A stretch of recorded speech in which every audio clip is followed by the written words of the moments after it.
बहू, तुम्हारे हाथ खाली क्यों हैं? इन सोने की चूड़ियों के साथ कुछ हरी चूड़ियाँ भी डाल लो।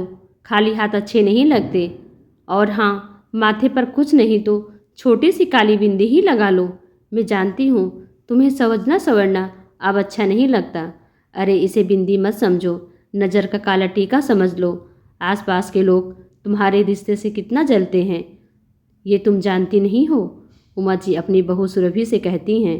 सुरभि हंसते हुए बोली, क्या मम्मी जी, आप भी कुछ भी कहती रहती हैं। आज तक सास बहू के रिश्तों से कोई जला है जो हमारे पड़ोसी जलेंगे?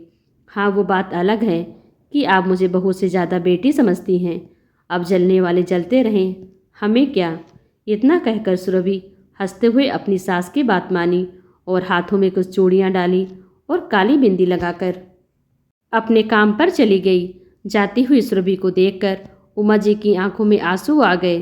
तभी उनके पति लखन जी आए और बोले, उमा जो बीत गया उसके लिए आंसू मत बहाओ। ये देखो, हमारा भविष्य स्कूल जाने के लिए तैयार है और किसी के लिए नहीं तो इसके लिए मुस्कुराओ। उमा जी अपने पोते विभू के लिए मुस्कुराने लगी।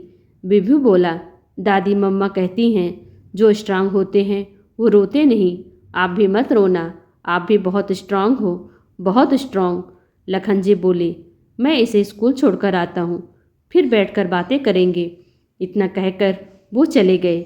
सबके जाने के बाद उमा जी घर के छोटे मोटे काम करके बहू की मदद किया करती थी। जब सुरभि के कमरे में उसकी चीज़ों को वो व्यवस्थित कर रही थी, सुरभि के ड्रेसिंग टेबल पर ढेर सारी रंग बिरंगी चूड़ियाँ थीं। वहीं उनके बेटे अमन की तस्वीर थी जो कुछ साल पहले एक दुर्घटना में चल बसा था। उमा जी के हाथ में एक नीली चूड़ियाँ और दूसरे हाथ में अपने बेटे की तस्वीर थी। वो पुराने दिनों में खो गई। माँ देखो ना, ये दिन रात हरी पीली चूड़ियाँ पहनती हैं। इसे समझाओ कि पति के पसंद की नीली चूड़ियाँ पहना करे। अमन उमा जी से कहता है। सुरभि बोली, मम्मी जी, ये कहाँ लिखा है कि बस पति के पसंद की चूड़ियाँ पहनना है? मुझे हरी पीली चूड़ियाँ अच्छी लगती हैं, मैं तो वही पहनूंगी। आपको पसंद है तो आप खुद पहन लो। उमा जी बोली, शादी को 6 साल हो गए, 2 साल का तुम्हारा बेटा हो गया, फिर भी तुम दोनों बच्चों की तरह लड़ते हो। ठीक है, उसे हरी पीली चूड़ियाँ पसंद है तो उसे पहनने दो। कल तुम्हारी पसंद की नीली चूड़ियाँ पहन लेगी। सुरभि अमन को चिढ़ाने लगी तो अमन बोला, देख लेना, जब नहीं रहूँगा तो इन चूड़ियों को देखकर मुझे याद करोगी। सुरभि ने तुरंत अमन का मुंह बंद किया और बोली, ये कैसी बातें कर रहे हैं? शुभ शुभ बोलिए। ये लीजिए, मैंने उतार दी हरी पीली चूड़ियाँ और पहन ली आपकी पसंद की नीली चूड़ियाँ। भगवान के लिए कभी ऐसा मत कहिएगा। उमा जी आई और अमन के कान पकड़ते हुए बोली, क्यों रे, मेरी बहू को परेशान करता है ऐसी बातें करके? तुम इसका नहीं मेरा भी मन दुखाते हो। बेटा, तुम्हें देखकर ही हम सब जी रहे हैं। तुम्हारे बिना हम अपनी ज़िंदगी की कल्पना भी नहीं कर सकते। अमन माँ और पत्नी दोनों के गले में हाथ डालकर बोला, माँ, जिंदगी का क्या भरोसा, पर अब हम सबकी ज़िंदगी के आगे चलाने वाला आ गया है। अब पकड़ो अपने पोतों को, मैं ऑफिस चलता हूँ। इतना कहकर मोटरसाइकिल स्टार्ट किया और निकल गया। ना जाने ईश्वर कब जुबान पर बैठ जाते हैं। शाम में दोनों सास बहू मटर छील रही थी और कह रही थी कि आज अमन जब आएगा तो उसे मटर की कचौड़ी बनाकर खिलाएंगे। तभी उधर से अमन का एक दोस्त भागते हुए और बुरी खबर लेकर आया, जिसे सुनते ही सुरभि वहीं बेहोश हो गई। उमा जी मानो पत्थर सी हो गई जब उसे ये बताया गया कि अमन का एक्सीडेंट हो गया और वो अस्पताल में अंतिम सांसें ले रहा है। देखते ही देखते हरा भरा परिवार दुखों में बदल गया। जाते जाते अमन ने पूरे परिवार की जिम्मेदारी सुरभि को सौंपी थी, जिसे सुरभि ने संभालने का वादा किया। जिन चूड़ियों से सुरभि को इतना प्यार था, आज समाज के ठेकेदार उन चूड़ियों को भी उतार रहे थे। सुरभि को होश नहीं था जब उसकी बुआ सास उन चूड़ियों को खोल रही थी। उमा जी पूरे समाज के सामने खड़ी हुई और बोली, दीदी मत उतारिए मेरी बहू की चूड़ियों को, अभी उसकी उम्र ही क्या हुई है। बुआ जी बोली, मानती हूँ तुम्हारा परिवार नए जमाने का है, पर समाज के कुछ नियम होते हैं। उमा जी बोली, मैं नहीं मानती ऐसे नियमों को जो बस दुख की घड़ी के साथ दें। जो नियम हौसला ना दें, ऐसे नियम को तोड़ना ही बेहतर है। जहाँ लोग सुरभि को अभागिन कहकर सांत्वना दे रहे थे।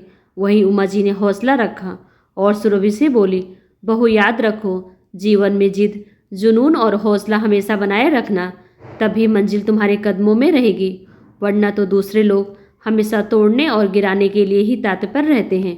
सुरभि भरी हुई आंखों से उमा जी के गले लग गई और विलाप करने लगी। वहीं उमा जी ने बेटे के गम को पी लिया और बहू को हौसला दिया। कुछ घंटे बाद लखन जी के लौटने की आहट से उमा जी अपनी यादों से लौट आई। उमा जी के हाथों में नीली चूड़ियों को देखकर बोले, तुम फिर पुरानी यादों में चली गई थी। कितनी बार कहा, जो यादें दर्द दें उन्हें मत याद करो।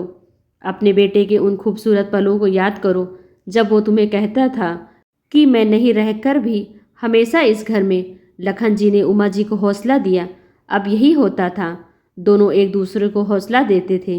कुछ घंटे बाद लखन जी जो पोते को लाने के लिए चले गए, देखते ही देखते शाम हो गई।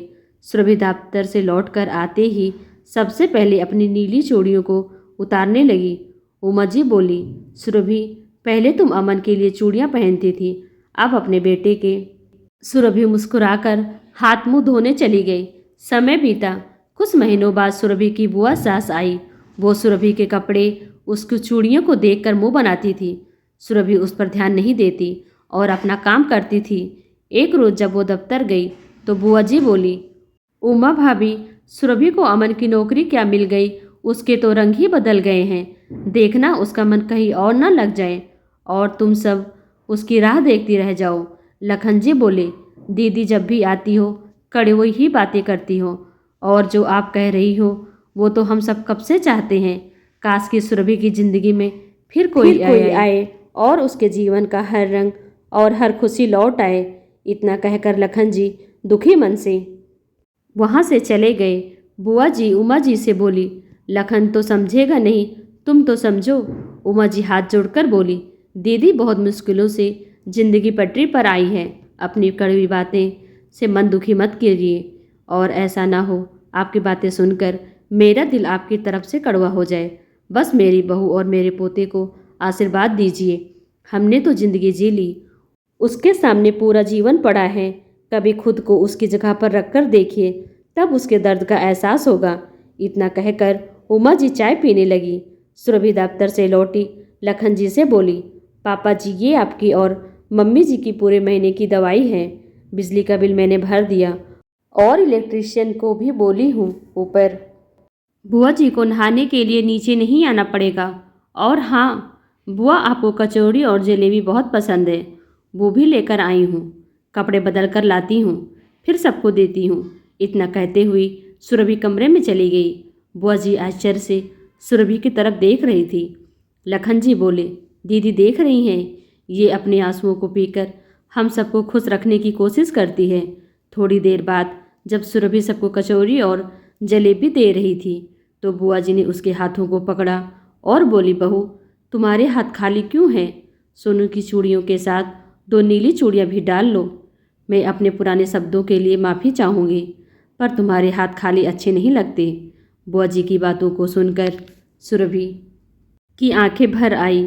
उमा जी सुरभि के आंसुओं को पोंछते हुए बोली, बहू, संसार में बहुत अंधेरा है, पर तुम्हें हर पल उम्मीदों का दिया जलाए रखना होगा, तभी तो तुम्हारे हौसले देखकर मुश्किलें भी अपने आप तुम्हें रास्ता देंगी।